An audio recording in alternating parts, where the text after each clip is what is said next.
The president is one powerful guy, but not so powerful that he can't be held accountable for his actions by Congress and the Supreme Court.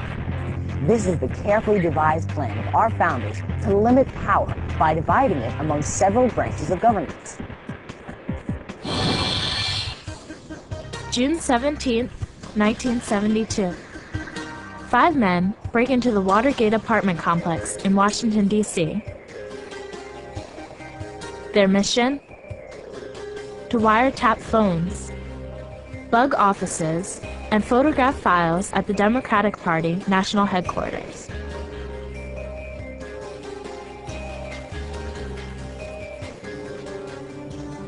The police arrested the burglars. As it turned out, they had links to Republican President Richard Nixon's re-election committee. Nixon denied allegations that he was involved in the Watergate break-in.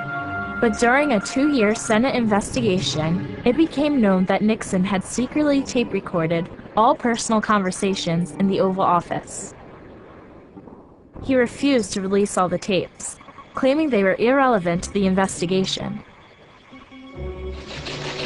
The country tonight is in the midst of what may be the most serious constitutional crisis in its history. The Supreme Court finally resolved the issue of the tapes in July 1974. In the case, United States versus Nixon, the Supreme Court justices unanimously ordered the president to hand over the tapes to federal investigators. When the contents of the tape showed that the president had been involved in the cover-up since the first days after the break-in, the discovery became the smoking gun that no one could defend. Faced with impeachment by Congress, Richard Nixon resigned from the presidency on August 9, 1974. I have never been a quitter. To leave office before my term is completed is abhorrent to every instinct in my body. But as president, I must put the interests of America first. Ironically, Nixon's demise was orchestrated not just by his own actions, but also through the foresight and brilliance of the writers of the U.S. Constitution.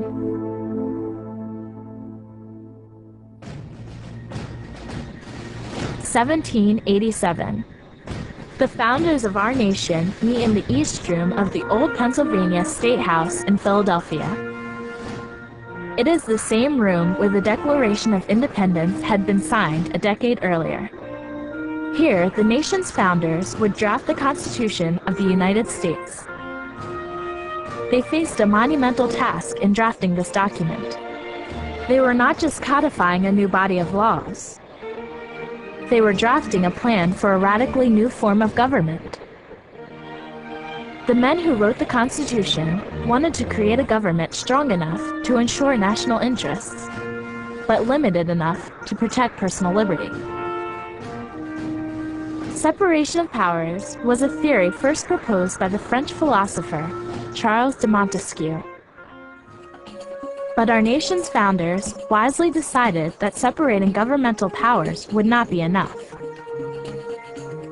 Otherwise, each branch of government would exploit its power at the expense of the others. They needed to devise a system that would require separate but overlapping powers. Each branch would have to work together, moderating between the demands and interests of various groups. Checks and balances. This would be the answer to the division of power. The Constitution divides the United States government into 3 branches. Each branch has certain primary responsibilities. The legislative branch creates laws. Also known as Congress, it is made up of 2 groups, the Senate and the House of Representatives. The executive branch enforces national laws. Led by the president, this branch has the authority to enforce governmental policies. The third is the judicial branch, made up of the court system. The courts make decisions on laws based on the Constitution. It is headed by the Supreme Court. It is not enough, however, to think of these individual branches as standalone institutions. Rather, their power and authority are interrelated and shared. The Supreme Court rules on the constitutionality of laws, but the executive branch has the power to nominate federal judges, pardon individuals convicted in court, and execute court decisions. So the Supreme Court's power is limited by the powers of the executive branch. Congress also has power over the Supreme Court. It can impeach federal judges and rewrite legislation in ways that change the law.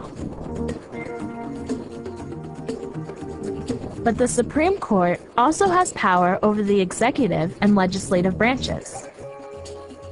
It can declare an executive or congressional action unlawful or unconstitutional. Because they share power, each branch acts as a check on the powers of the other two. When Congress called upon its authority to impeach and remove President Nixon from office, it was demonstrating the wisdom of our founders in creating a system of checks and balances. Today, all democracies place constitutional limits on the power of government, protecting the authority of government and the rights of individuals.